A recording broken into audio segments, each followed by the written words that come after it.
So you've obviously been working now remotely for over 6 months. So what would you say are the things that you know now compared to when you first started working remotely 6 months ago?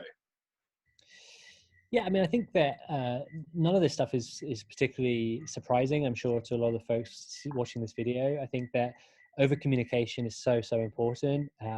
You know, when you don't have the ability to walk over and tap someone on the shoulder, or meet around the water cooler, or around the snack dispensers in the kitchen at the work environment, it's really important that you create ways to disseminate information, not just for cultural reasons to keep everyone, you know, feeling like they're part of a community within the company, but also just from a transparency and information perspective. It's incredibly important that you are very deliberate about over communicating as much as possible about what's going on in the company, some of the decisions you're being able to asked to make as a leader, some of the context in which those decisions are being made, because you know, if you think that things can get obscured in an office environment from you know, individual contributor employees and so forth, then in a remote environment that's even more so the case. And so you know, I've found that the adjustment for me has been really carving out time to do weekly updates for the team on everything that's going on across Asia Pacific.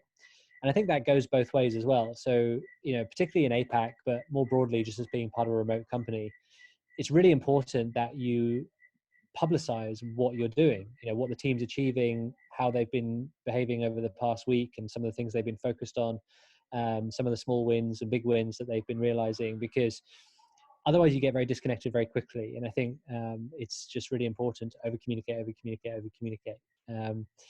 The only other bit of advice that I'd give is based on something that when I joined Envision, I remember very distinctly in the first week or so, we had our onboarding, which is very kind of professional, remote onboarding experience, which built Envision into a 800-person company over the past 8 years or so.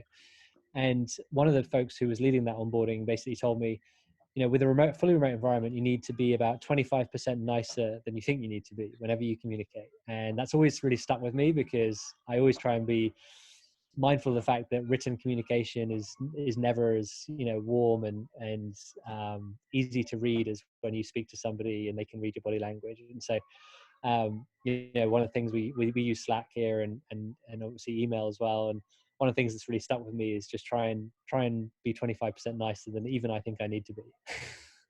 I can just imagine you having that stuck to your laptop and just looking at it. Remember, smile, be positive, be great.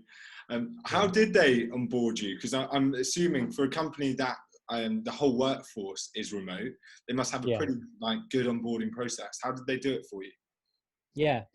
Well, this is one of those things that is really interesting about companies that are born remote versus have latterly become remote. And I think a lot of what people are going through now with COVID-19 is having to adapt from an office environment to doing everything from home. And I know from several of our customers who I speak to on a regular basis that transition can be really challenging. I think if you're born remote, it makes it so much easier than trying to retrofit a remote culture. And onboarding is a classic example of this, because Envision has no choice. You know, when I joined the company, there is a process. There's a great process in place to get me mailed out my, you know, my t-shirts and my computer mice and my monitor stands and like everything that I need to set up my home office. It's all very efficiently done via this courier company, and everything's kind of like Google Forms based, and you know, immediately everything starts appearing on your doorstep that you need to do your job. And then obviously, you know, from a competency standpoint, we have some pretty epic investments in you know, tooling that helps our teams do their job as remote employees. So for us personally, we use a product called Brainshark, and that's been really successful for us in terms of facilitating online training and onboarding. For our team, you know, when I joined, I had I think a 10-week curriculum essentially, and every week there was a very well outlined course in Brainshark that I was expected to take that built on the previous week and took me through, you know, the functional aspects of the role in terms of things like using Salesforce and using Outreach and those kind of software products, but also, you know, more about the product itself that we're selling through Envision, and the history of the company and the culture of the company, and introducing you to that. So it was a really nice mix of the kind of tangible and the intangible in the way we were onboarded, and it didn't forget about the fact that, you know, it's important to learn about the culture and what it means to be an envisioner, not just the functional aspects of what it takes to get up to speed and ramped as a salesperson. Really interesting. So